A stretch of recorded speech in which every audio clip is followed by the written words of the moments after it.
बिस्मिल्लाहिर्रहमानिर्रहीम, अस्सलाम वालेकुम। वेलकम टू माय इस्लामी चैनल शफकत अली ऑफिशियल। उम्मीद करता हूँ कि आप सब लोग ईमान के आला दर्जे पे होंगे। सूरत बकरा की आयत नंबर 189 का तर्जमा।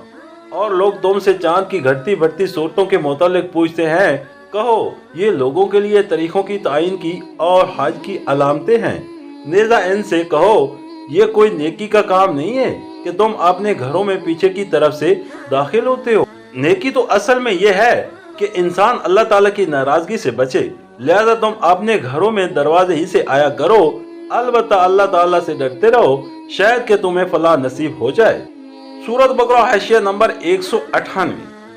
चांद का घटना बढ़ना एक ऐसा मंजर है जिसने हर जमाने में इंसान की तवज्जो को अपनी तरफ खींचा है और उसके मुतल्लिक तरह तरह के औहाम, तौखलियात और रसूम दुनिया की कौमों में रिवाज रहे हैं और अब तक रिवाज हैं। अहले अरब में भी इस किस्म के औहाम मौजूद थे। चांद से अच्छे या बुरे शुगल लेना, बाज तरीकों को सहत और बाज को नहज समझना, किसी तरीक को सफर के लिए और किसी को इब्तिदाई कार के लिए और किसी को शादी ब्याह के लिए मानूस या मसूद ख्याल करना और ये समझना कि चांद के तलु व गरूब और उसकी कमी पेशी और उसकी हरकत और उसके गहन का कोई असर इंसानी कीमतों पर पड़ता है। ये सब बातें दूसरी जहल कौमों की तरफ अहले अरब में भी पाई जाती थी और इस सिलसिले में मुख्तलिफ तोहीम परस्तराना रस्में उनमें रिवाज थी।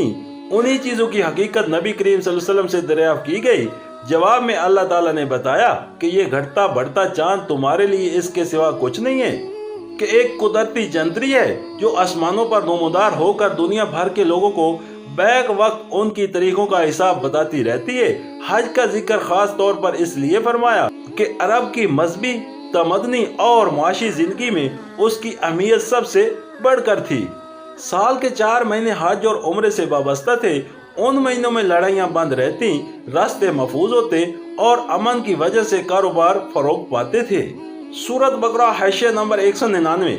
मन जुमला इन तोहीम परस्तराना रस्मों के जो अरब में रिवाज थी, एक ये भी थी कि जब हज के लिए अहराम बांध लेते तो अपने घरों में दरवाजे से दाखिल ना होते थे, बल्कि पीछे से दीवार कूद कर या दीवार में खिड़की सी बनाकर दाखिल होते थे। नेज़ा सफर से वापस आकर भी घरों में पीछे से दाखिल हुआ करते थे। इस आयत में न सिर्फ इस रस्म की तरदीद की गई है बल्कि तमाम उहाम पर यह कहकर ज़रब लगाई गई है कि नेकी दरअसल अल्लाह से डरने और उसके अकाम की खिलाफ वर्जी से बचने का नाम है। इन बेमानी रस्मों को नेकी से कोई वास्ता नहीं जो माज बाप दादों की अंधी तकलीद में पड़ती जा रही हैं और जिनका इंसान की शहादत और सकावत से कोई ताल्लुक नहीं है।